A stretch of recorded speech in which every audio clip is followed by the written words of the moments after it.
Hoje é o segundo vídeo da série de 3 vídeos que eu vou gravar sobre os ofícios de Cristo em Apocalipse 5. Ontem eu falei sobre o ofício profético e a autoridade de Cristo em Apocalipse 5. E hoje eu vou falar um pouquinho sobre o ofício sacerdotal dele nesse mesmo texto, né?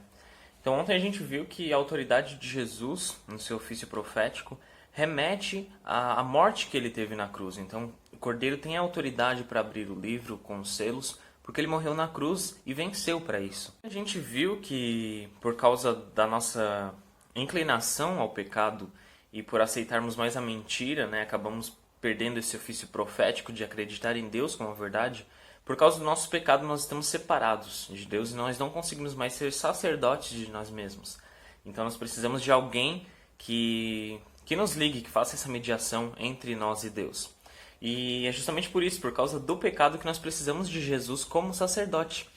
E em Apocalipse 5, que é o texto que a gente está analisando, a gente vê que o apóstolo João continua tendo aquela visão do Cordeiro como tendo sido morto.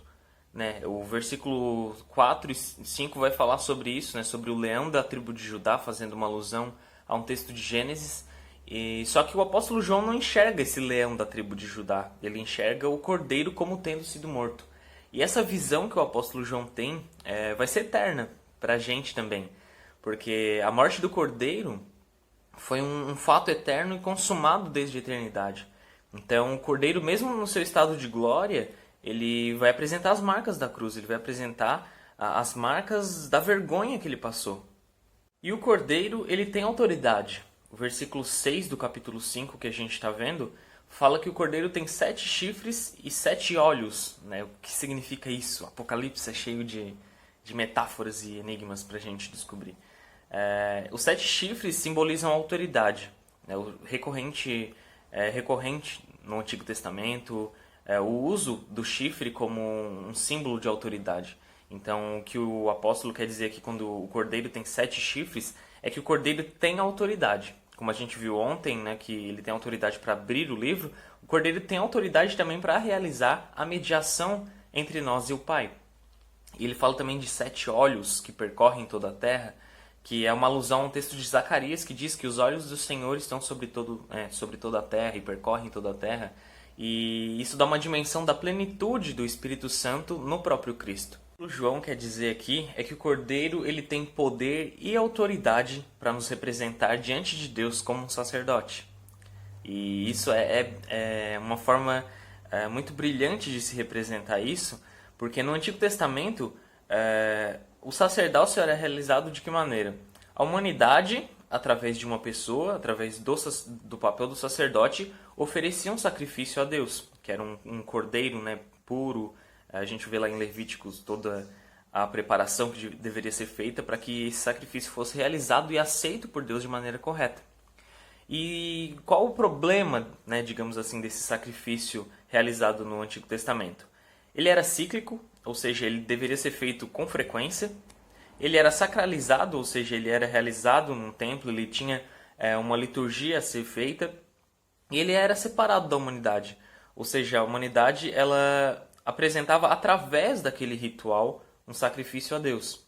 E a gente entende isso como a forma de Deus tratar o povo de Israel no Antigo Testamento. Então, se no Antigo Testamento nós tínhamos a humanidade, nós tínhamos um sacerdote, nós tínhamos um sacrifício, nós tínhamos Deus, em Jesus Cristo nós temos a humanidade, o sacerdote, o sacrifício e o próprio Deus. O texto de Apocalipse 5 demonstra a eternidade desse sacrifício. Então, muitas vezes a gente pode pensar que, e os sacrifícios do Antigo Testamento então não tiveram validade? Ou então que o sacrifício de Jesus, por ser superior, ele anulava os sacrifícios do Antigo Testamento?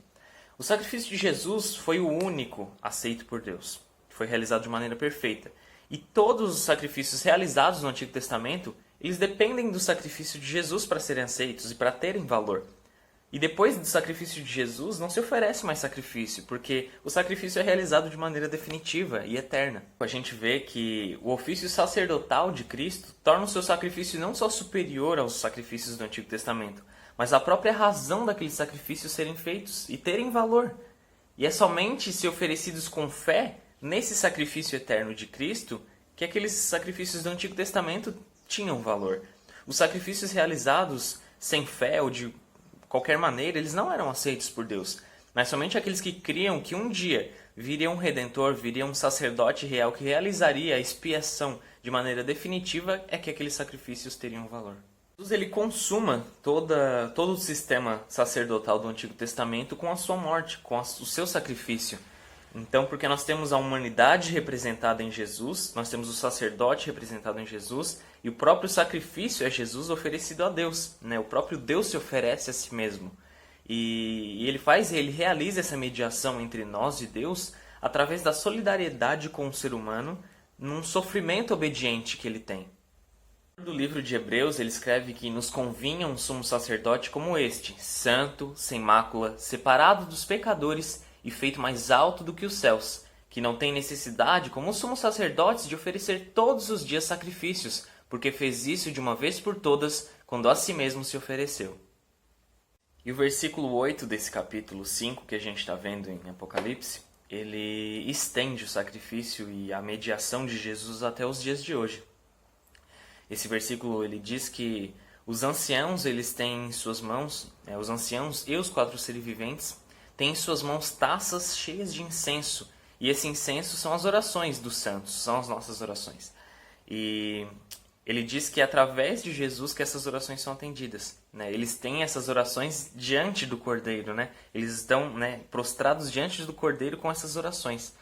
E é muito bonito ver isso, saber que Jesus até os dias de hoje intercede e nos media com o Pai, né? E a gente vê que esse sacrifício se estende de tal maneira que ele alcança as nossas orações, e toda vez que a gente ora em nome de Jesus, a gente relembra isso, de que é somente por meio de Jesus Cristo que nós podemos ter a mediação e que nós podemos novamente nos relacionar com o Pai.